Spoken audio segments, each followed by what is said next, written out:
was on a plane next to a guy who was about my age, who said he'd never thought about religion before. Now, I was genuinely intrigued, so I said, "Hey, I'm intrigued. Are you serious? You've never thought about why we're here on earth, not at a funeral or when someone's been really unwell?" And he said, "No." Then later in the conversation, he asked, "Everyone goes to heaven, right?" Which was a bit awkward. So I said, "Actually, that's a bit awkward because, well, no, we don't. To get to heaven, the Bible says that we have to be perfect, which none of us are." And then to help him understand, I realized I needed to draw it out for him really quick and simple. Now, being able to articulate our faith briefly is an important thing to be able to do. Let me show you what I showed him. The Bible says that in the beginning there was God. God made everything and He made it awesome. And then God made people. And He gave us free will though, so that we could have relationship with Him and each other. Without free will, we'd be like robots or slaves. The problem is that we chose to use that free will to go our own way instead of walking with God. We chose to do things that are wrong, that are selfish, and so on. And the Bible simply calls these things sin. And sin separates us from God. The problem with all this is that one day we're going to die. And there's only two places we can go, either to heaven, which is to be with God, or hell, which is to be separated from God. And so most religions recognize this. There's something wrong with the world, there's something out there, and we do different things to try and get back to God. We do good deeds, we give money to charities, but none of these things can really help us because none of them can make us perfect.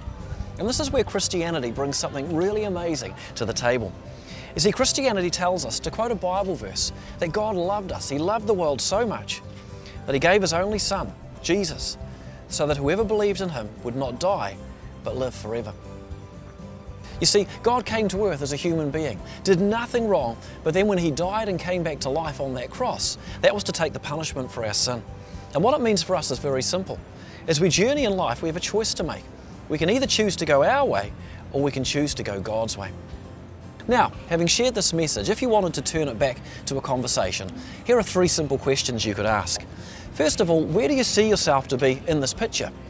Secondly, where would you like to be in this picture?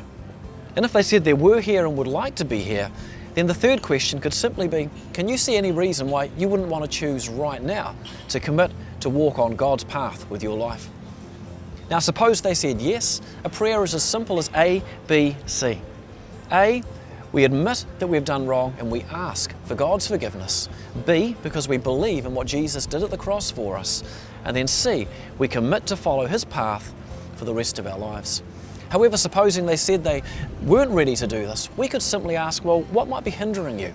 And then we could choose to engage that conversation. You know, the Christian message is really very simple. And if a person can accept that God exists and that evil and wrongdoing is a problem on this planet, the Christian message is very good news. And with a simple drawing like this, it's possible to communicate it clearly when we have a chance. In fact, even without paper or a digital device, it's possible to communicate this message, letting the drawing play itself out in our minds. In Romans 10:14, it says, how will people know if someone doesn't tell them? And Peter says in 1 Peter 3, always be prepared to give an answer to everyone who asks you to give the reason for the hope that you have, but do this with gentleness and respect. As God's people on earth, it is our responsibility to know how to share this message, and this drawing can help. So why not revise this drawing and even practice it so that you will not fail to communicate a simple and clear message when the opportunity comes. I hope this helps.